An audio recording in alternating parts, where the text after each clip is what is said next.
दोस्तों, मोक्ष का सामान्य अर्थ है समस्त दुखों से मुक्ति या छुटकारा। धर्म शास्त्रों के अनुसार आत्मज्ञान द्वारा मायायिक बंधनों से रहित होकर अपने शुद्ध ब्रह्म स्वरूप का बोध प्राप्त करना मोक्ष कहलाता है। इस अवस्था में जीव सब प्रकार के सांसारिक सुख दुख की अनुभूति से परे हो जाता है और उसका जन्म मरण का चक्र समाप्त हो जाता है। फिर उसे इस संसार में आकर जन्म लेने की आवश्यकता नहीं होती। वैदिक दर्शन के साथ बौद्ध और जैन दर्शन में भी मोक्ष की दृढ़ अवधारणा है। दोस्तों, न्याय दर्शन के अनुसार दुख का आत्यंतिक नाश ही मुक्ति या मोक्ष है। सांख्य मत के अनुसार 3 प्रकार के तापों अर्थात दैहिक, दैविक और भौतिक का समूल नाश ही मुक्ति या मोक्ष कहलाता है। दोस्तों, वेदांत के अनुसार पूर्ण आत्मज्ञान द्वारा माया संबंध से रहित होकर अपने शुद्ध ब्रह्म स्वरूप का बोध प्राप्त करना मोक्ष है। महो उपनिषद में कहा गया है फ्रेंड्स कि भोग की इच्छा रखना बंध और उसका त्याग मोक्ष कहलाता है। शिव गीता में कहा गया है कि हृदय की अज्ञान ग्रंथि के नाश हो जाने को मोक्ष कहते हैं। कठोपनिषद कहता है कि जो मरने से पहले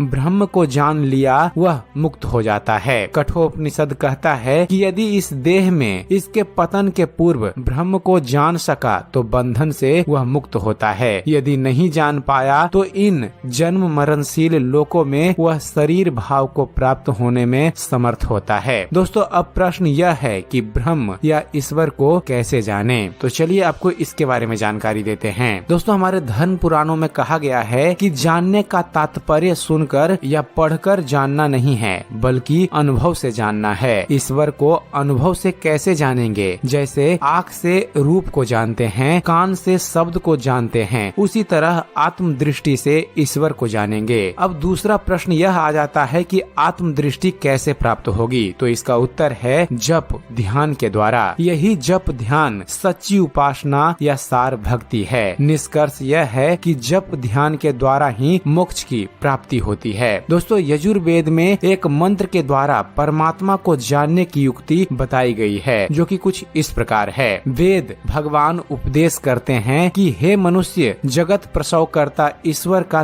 तत्व ज्ञान प्राप्त करने के लिए पहले बुद्धि योग और मानस योग तथा अग्नि की ज्योतियों का योग कर योग की इस दृढ़ भूमि को अपने अंदर अच्छी प्रकार धारण करें। ब्रह्म को जानने हेतु यहाँ 4 क्रियाओं को अपनाने का संकेत है। पहला सत्संग, दूसरा मानस जप, तीसरा मानस ध्यान, चौथा दृष्टि योग। सत्संग मतलब सज्जनों साधु संतों या ब्रह्म पुरुषों का संग। दूसरा मानस जप अर्थात गुरु प्रदत्त परमात्मा के एक नाम की मानसिक प्रवृत्ति। तीसरा मानस ध्यान अर्थात आंखें बंद कर इष्ट के रूप को मानस पटल पर उतारना। और चौथा दृष्टि योग अर्थात आंखें बंद कर अंधकार मंडल में गुरु निर्देशित स्थान पर अपनी दृष्टि धाराओं को जोड़ना। दोस्तों, सत्संग से आध्यात्मिक आधार मिलता है पर यहाँ भी मूल साधना के रूप में जप और ध्यान ही बतलाया गया है। चलिए दोस्तों, अब बात करते हैं कि जप और ध्यान आखिर है क्या। दोस्तों, गुरु प्रदत्त ईश्वर के एक नाम की आवृत्ति करना जप कहलाता है। जप के मुख्य 3 प्रकार होते हैं। पहला वाचिक, उपासु और मानस जप। मानस जप अर्थात मन ही मन जपना सर्वश्रेष्ठ जप है। इसके बाद है मानस ध्यान। इसके अंतर्गत ईश्वर के एक रूप को मानस पटल पर उतारकर उसका ध्यान होता है। मानस ध्यान के बाद शून्य ध्यान अर्थात नसाग्र ध्यान, सुषुम्ना ध्यान की बारी आती है। इसमें आंखें बंद कर गुरु निर्देशित स्थान पर दृष्टि धारों को जोड़ा जाता है। दृष्टि टिकने पर ब्रह्म ज्योति दरसती है। साधक अंधकार मंडल से प्रकाश मंडल में जाता है। अंत में सूरत शब्द योग या नाम ध्यान की क्रिया है जिसमें साधक ब्रह्मनाद अर्थात अनहद शब्द को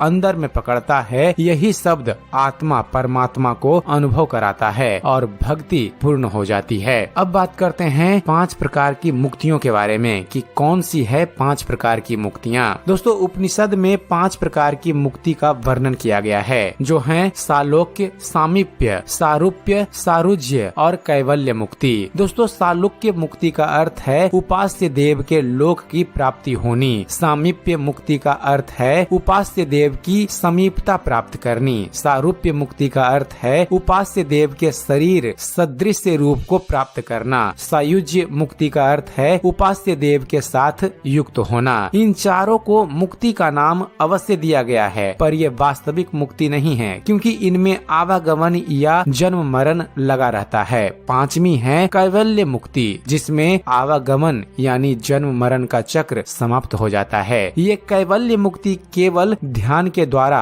आत्मज्ञान होने पर ही प्राप्त होता है। संसार में इसकी प्राप्ति का कोई अन्य साधन नहीं है। संत लोगों का परम ध्येय केवल कैवल्य मुक्ति ही है। इसलिए संत जन पूजा पाठ पर जोर न देकर ध्यान पर जोर देते हैं। भगवान अपनी कृपा से स्वर्ग भेज सकते हैं, पर मुक्ति में नहीं भेज सकते। यदि ऐसा होता तो सबसे पहले राजा दशरथ को मुक्ति मिलती, लेकिन वे रावण और जटायु की तरह देवलोक यानी स्वर्ग गए। मुक्ति तो माता सबरी को मिली, वाल्मीकि जी को मिली। अब बात करते हैं कि क्या मरने के बाद मुक्ति होती है। इसके बारे में दोस्तों, मुक्ति या मोक्ष की प्राप्ति जीते जी ही करनी पड़ती है। शरीर समाप्त हो जाने पर मोक्ष के लिए आवश्यक साधना या भक्ति नहीं कर सकते। जब कोई सदाचारी साधक सूक्ष्म ध्यान के द्वारा आंतरिक ब्रह्म ज्योति और ब्रह्मनाद अर्थात शब्द को प्राप्त करता है, तब उसे आत्मज्ञान होता है। साथ ही वह ईश्वर के प्रत्यक्ष अनुभूति करता है। यही मोक्ष की अवस्था है, जिसमें सदा के लिए जीव और ब्रह्म का मिलन हो जाता है और साधक आवागमन या जन्म मरण के चक्र से छूट जाता है। यह क्रिया जीते जी ही करनी होती है। जीवन काल में जिसे जीवन मुक्ति मिल जाती है, उसे मरने पर विदेह मुक्ति मिलती है। जीवन में मोक्ष नहीं हुआ तो मरने पर मोक्ष असंभव है। संत दादू दयाल ने कहा है, जीवन छूटे